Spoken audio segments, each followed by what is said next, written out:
Thank you for tuning into the Walk in Truth Radio Network.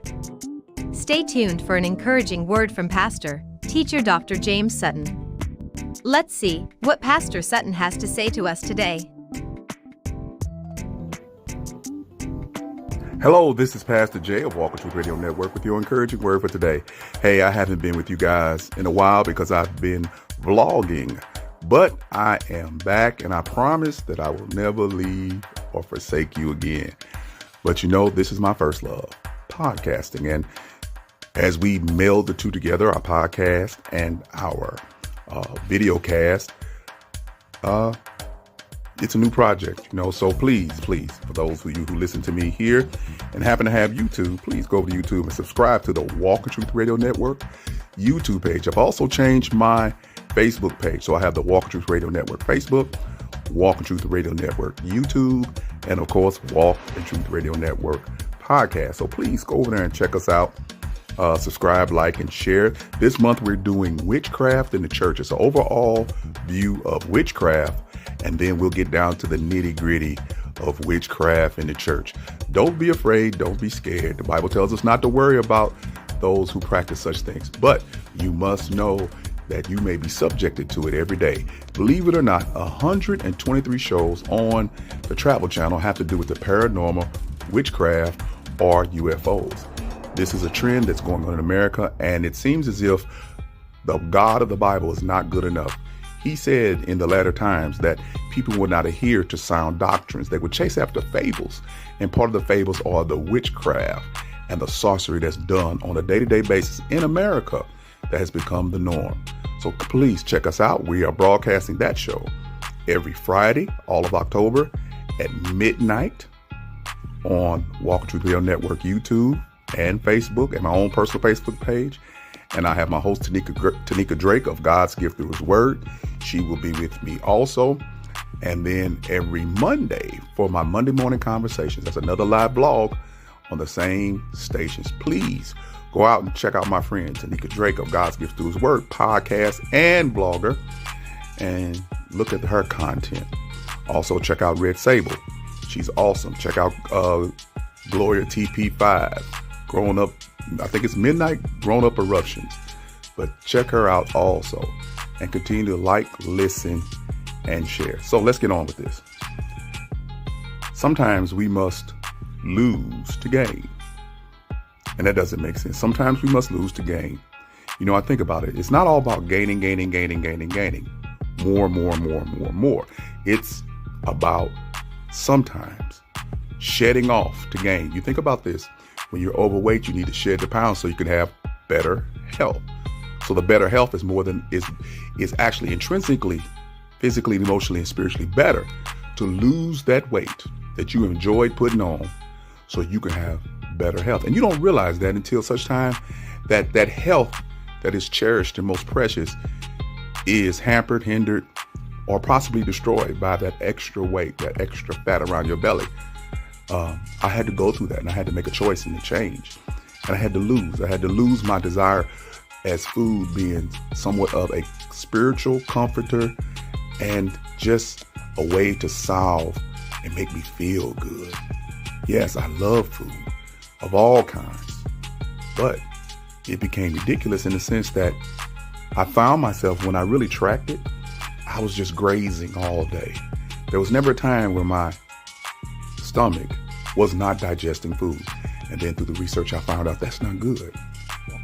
Man is not to eat every day. I'm not doing such work. I haven't done such work like that since in my 20s that require those many calories. And then let's not go with the fact that most of the food that we have in our stores are non-foods, processed foods, something that we can make quick, something that's taken away from the original, that's manufactured, congealed into something that you don't need and is really not healthy for you. It contains a lot of calories, but it doesn't contain a lot of nutrients per calorie. That's why we must read the label. But I learned a simple way to begin my path to better nutrition, which I lost 80 pounds and I'm still going and it feels real good. Shop the outer rings of the store. If you notice, when you go to a grocery store, all the natural healthy foods are on the outer rings and the interior has the fake food. Stop drinking soda. Stop drinking sugary drinks.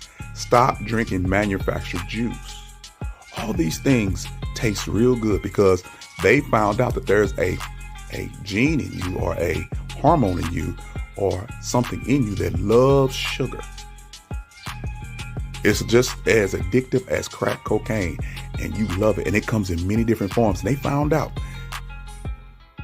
that when they added salt for flavor, they needed to add more sugar.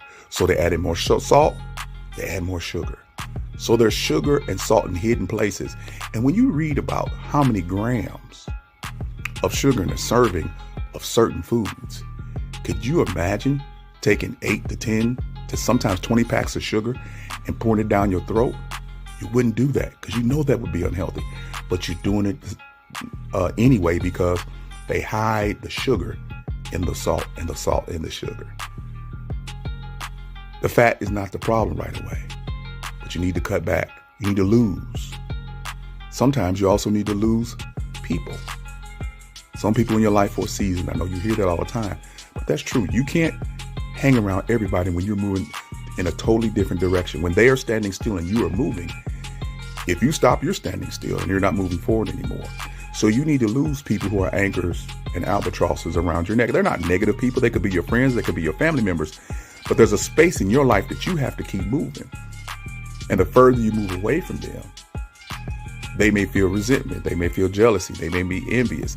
They may even come against you because you're moving. But you keep moving. And don't let anybody trick you, talk you into, or make you feel guilty about moving forward. My brother and sisters have problems with that because they have a sentimental attachment to those who they're leaving behind. But you look at it like this. The further you go, one of them might catch your wind and decide to do something for themselves. They may decide to go forward and follow you, but you need to keep going forward. Now, you want to come back and visit, hang out for a minute?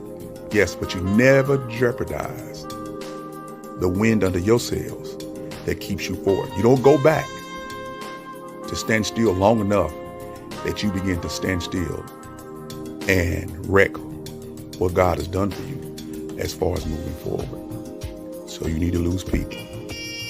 Let's go to the next one. You need to lose attitude. Some of you have rebellious attitudes that you need to lose. You're stubborn. Nobody can work with you. You're like the sun. You say, well, Pastor, the sun. Yeah, you're like the sun, S-U-N. The proper distance, the proper time, it's a very warming, loving thing. It helps plants grow. It helps keep us alive. The vitamin D that it activates in our bodies, it's great. But as you know, if you get too close to the sun, it'll burn you. It'll cause you harm. Too much sun is not good for you. So think about the sun is like your attitude. Some people their attitudes are great when you start off. But then as you get closer and closer to them and involved in them more and more, you find out their attitude is not what you thought. That thing that you saw in the beginning is not their general disposition. And even it may be you. How do you deal with something? You start off like a Roman candle, like a firework, and then fizzle out as time go on when the real work is needed. That's an attitude of laziness, attitude of rebellion, attitude of wanting to be seen instead of wanting to serve. That's an attitude. You choose to have that. For some reason in your life, something has happened to you that you haven't let go of to grow and go forward. You haven't lost it yet in the memories of your life. You haven't used it as a springboard. You use it as quicksand to continue to stay in the bad attitude. And you've doubled down on the attitude thinking that you protect yourself. But all you do is hurt others. They really care for you. They trust you in the beginning and then find out that this attitude that you have permeates everything that you do. And instead of being the sun that helps things grow, you become the sun that stops things from growing. And the last and more precious, you need to lose your selfishness. It's not all about you. You'll find the greater joy is when you can relinquish self and let it be about others. Where you go out of your way to be kind, gentle, loving, long-suffering, and show self-control in other people's lives. It's called grace. Grace is the superpower of all the saints. And I don't say gracious, I say grace. Grace is the ability to maintain, sustain, and understand the plight of all those around you and search for a way out that doesn't put you forth, but helps them grow. Instead of pulling them, you're pushing them. You're encouraging. You're correcting when needed. Grace allows you to be anything you need to be and not worry about your self-esteem, how you play the game. Their benefit is so important to you that you're willing to humble yourself to them and let them see the flaws in you, that they may see what God is trying to do through you and to you, and the greatness they could have also if they would just believe like you. But you give room for them to take their time and believe like God is moving them along. You become the example by grace.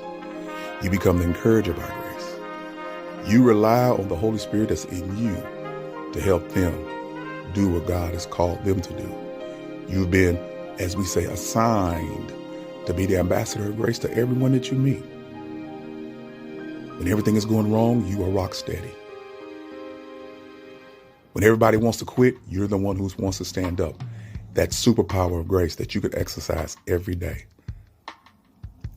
So yes, there's some things that we need to lose so that we can go forward. This is Pastor Jay of Walk in Truth Radio Network. I always want you to be encouraged, blessed, and at peace.